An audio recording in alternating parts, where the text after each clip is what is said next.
mais de 90% das suas preocupações não são reais. É isso que a psicologia mostra. Eu vou mostrar como isso se conecta com a sua vida. O primeiro ponto é que nós temos que saber que as coisas comuns e normais, elas não são sinônimas. Existe uma diferença que muitas vezes a sociedade não sabe qual é. A gente não sabe diferenciar o que é normal do que é comum. E muitas vezes, por não sabermos essas diferenças nos conceitos de ambas palavras, nós acabamos misturando uma coisa com a outra. Então, basicamente, se a gente tivesse que diferenciar, seria da seguinte maneira. O comum é aquilo que acontece. O normal é aquilo que deve acontecer. Ou seja, todas as coisas comuns são eventos que ocorrem no nosso mundo, que ocorrem na realidade. Enquanto as coisas normais são aquelas que devem acontecer, que nós esperamos que aconteça, pois é o certo a ser feito, pois é o correto. A gente pode dar alguns exemplos. Entre eles, nós podemos listar, por exemplo, um prefeito sofreu um atentado, como aconteceu nas últimas semanas. A gente tem notícias sobre isso. Isso é um caso, um exemplo de algo comum. Nós não podemos normalizar esse tipo de ação, seja para lado A, para lado B, lado C, não importa. Isso não pode ser normalizado.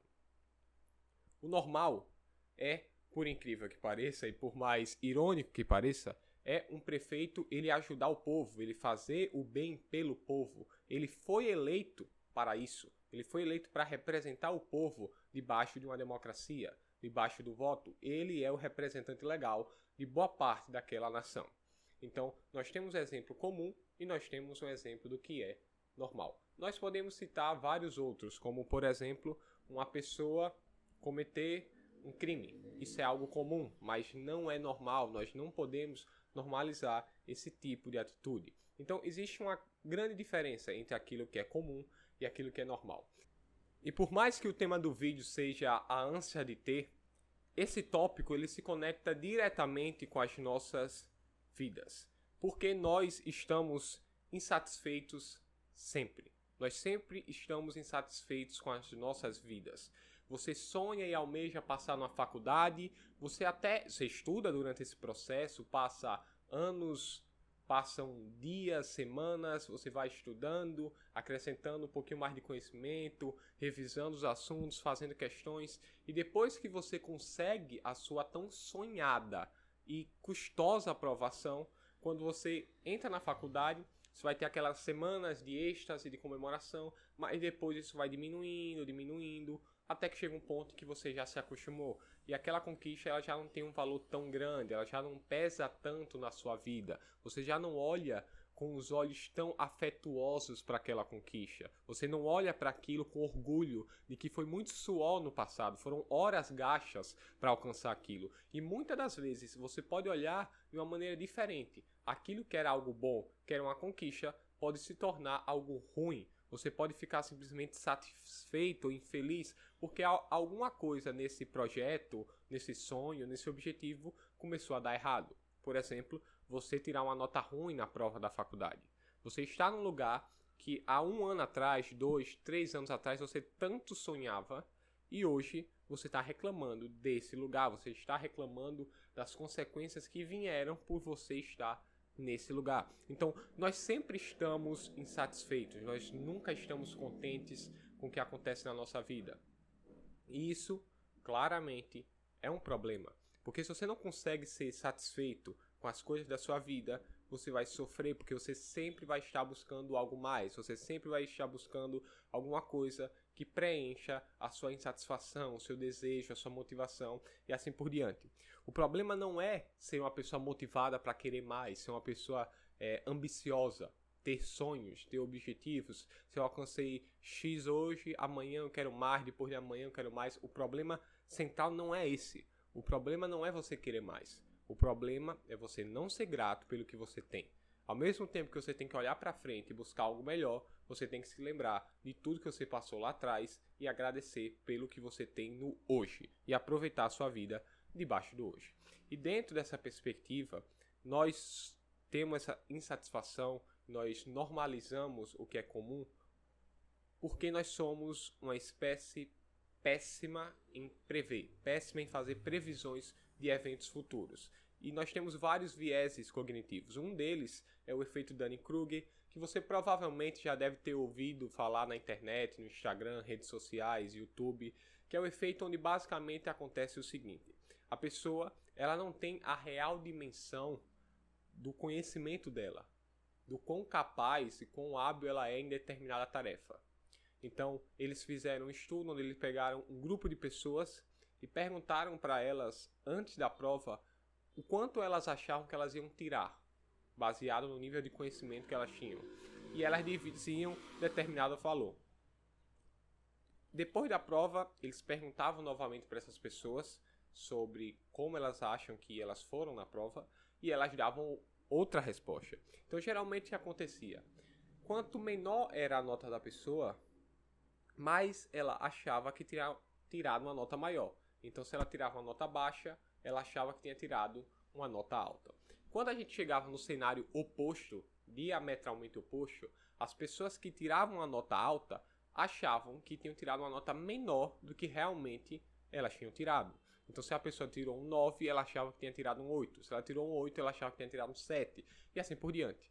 E as pessoas que ficaram ali no meio termo, elas tinham uma precisão maior das habilidades dela e dos resultados dela. Então, o efeito Dunning-Kruger não é só que você supervaloriza o seu conhecimento ou supervaloriza o seu saber, como algumas pessoas divulgam na internet sobre esse efeito. Na verdade, o efeito Dunning-Kruger é sobre como nós temos dificuldade em prever eventos futuros. Então, existem pessoas que achavam que tiravam uma nota maior do que tiravam, e existem outras pessoas que achavam que tiravam uma nota menor do que realmente tiravam. Então, o efeito Dunning-Kruger ele é mais sobre o viés cognitivo de você não conseguir prever com facilidade os eventos futuros do que necessariamente prever quem é mais inteligente, quem é menos inteligente, ou quem diz que sabe menos é quem sabe mais. Não é necessariamente isso. O estudo ele bate em cima do viés cognitivo e como nós somos péssimos como espécie em prever eventos futuros. Isso é natural porque estar vivo existe, já contém um grande risco. Você tem um risco de morrer, você tem um medo de várias coisas, você tem fobias, você tem vergonha, e essa incerteza sobre a vida cria muitas vezes ansiedade. Ansiedade do que está por vir, de como você está tão submerso no mundo onde você não tem quase controle algum. E entra alguns tópicos que vão ser bem similares e bem interessantes para quem estuda psicologia e neurociência, e um desses conceitos é a plasticidade neural, onde basicamente acontece o seguinte: o seu encéfalo, o seu cérebro, ele é capaz de formar novas sinapses, ele é capaz de se conectar e através dessa conexão transmitir novas informações para o seu cérebro. É como se você fosse aprendendo um pouquinho mais a cada tempo que passa, a cada nova experiência, a cada novo estímulo. E por que isso se conecta com a ânsia de ter? Porque basicamente o que acontece é, você é uma pessoa que pode ser ansiosa e muito ansiosa, e por ser ansiosa você vai aprendendo isso também, você vai aprendendo a lidar com a ansiedade, você pode desenvolver uma capacidade de lidar com ela, lidar com cenários adversos. Você não necessariamente é vítima de uma ansiedade em que você nunca pode controlar.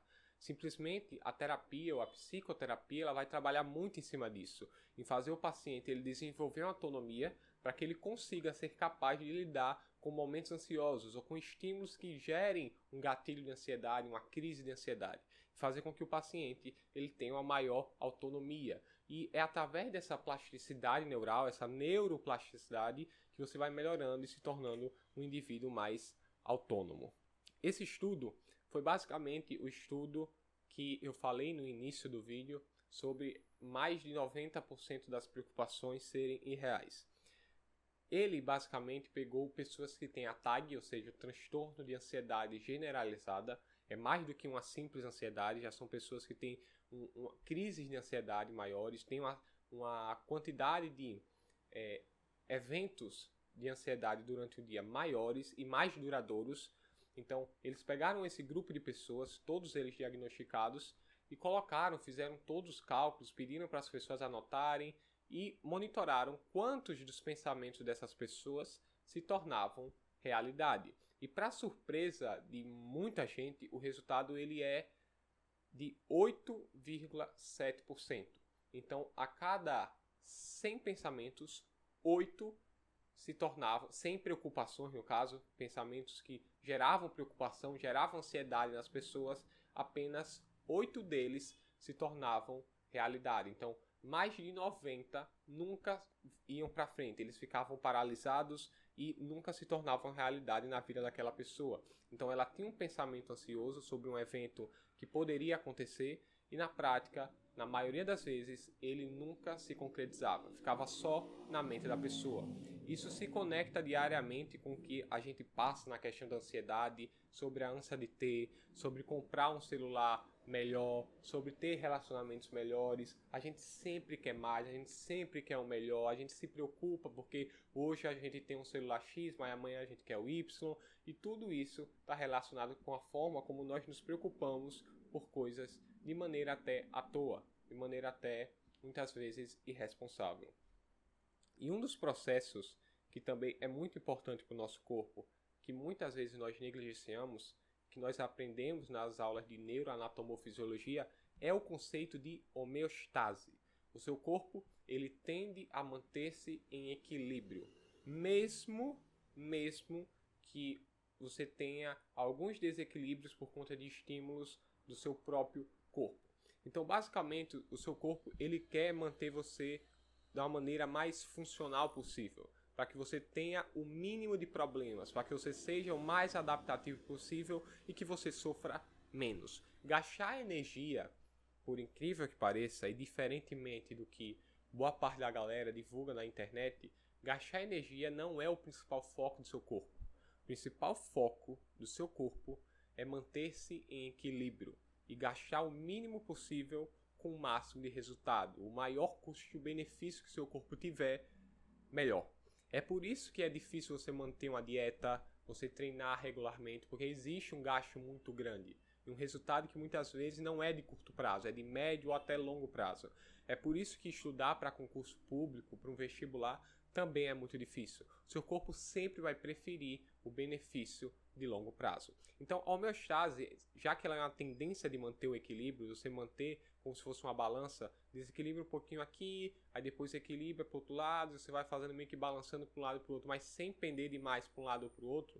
O que acontece é que quando você simplesmente começa a deixar essa balança pender para um lado só, isso vai gerar um problema. E isso se aplica diretamente com a questão da ansiedade. Você começa a deixar essa balança pender para um lado, para os pensamentos ansiosos, você não lida com eles, você não desenvolve métodos, né? Você não aplica, no caso, métodos para lidar com seus pensamentos, você não aplica métodos para lidar com estímulos, você vai deixando você se deixa ser levado pelos pensamentos, pela ansiedade e acaba que você vai ter problemas lá na frente. Toda pessoa que tem um transtorno de ansiedade generalizado, em algum momento, começou só com alguns pensamentos ansiosos e que isso foi escalonando até que chegou no ponto que a pessoa desenvolveu um transtorno que muitas vezes é difícil de se tratar.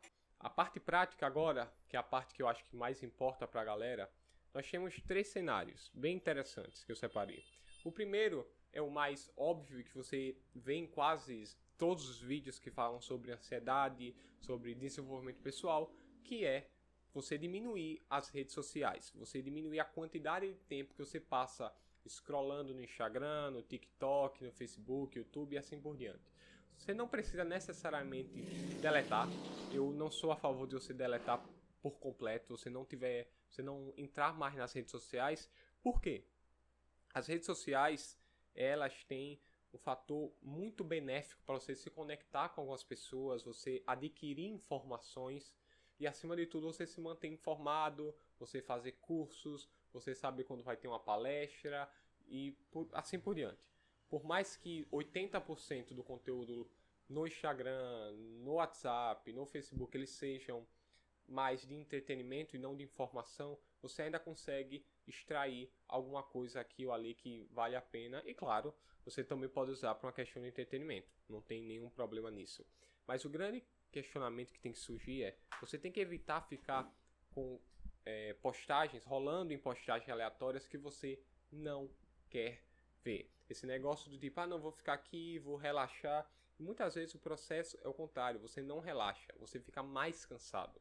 Quanto mais você consome redes sociais, maior é a fadiga. Existem estudos que mostram que o simples fato de você ficar mexendo em redes sociais vai fazer o seu cérebro cansar, você vai ter gastos. Por incrível que pareça, você vai ter gasto energético só mexendo em redes sociais. Então, essa é a primeira prática que você tem que aplicar na sua vida. E a segunda, ela é muito semelhante, porque se você sai das redes sociais, você vai ter que necessariamente começar a viver mais a vida real. E existem várias formas de fazer isso. Você pode fazer uma caminhada ao ar livre, você pode começar a conhecer pessoas novas, adquirir novas habilidades como cozinhar, meditar, ler livros e assim por diante. Tudo isso permite que você consiga sair desse mundinho que é as redes sociais, que muitas das vezes é uma bolha onde você tem comentários de pessoas que, se fosse na vida real, ela não faria, ela talvez não pensaria daquela maneira, talvez ela pensasse 2 vezes antes de falar daquela forma, e que na internet você tem espaço para falar o que quiser, você não é penalizado, as pessoas não estão nem aí para as consequências, porque na maioria das vezes não existem, e você pode simplesmente praticar qualquer tipo de ato e fica por isso mesmo. Então, a prática de viver mais a vida real é você sair do mundinho das tecnologias e começar a estar mais presente na sua vida, estar mais presente com a sua família, com seus amigos e assim por diante. E o último tópico, o mais importante, creio eu, porque infelizmente é um dos mais negligenciados, é a prática de atividade física. E existem 2 pontos subtópicos que são muito interessantes para quem quer começar, ou quem quer se desenvolver mais, não consegue ser tão disciplinado. O primeiro é você encontrar uma tarefa que você goste, que você ame, que você gosta de praticar aquilo, que você praticaria durante a sua vida todinha. Você conseguiria praticar aquilo e você simplesmente quer mais e mais e mais, como por exemplo, para muitas pessoas é jogar futebol. Você praticar um esporte como futebol, basquete e assim por diante. E ainda mais importante do que você gostar é você tentar encontrar uma tarefa que seja útil. E é por isso que ultimamente os esportes como artes marciais e MMA, jiu-jitsu, muay thai, boxe têm crescido tanto.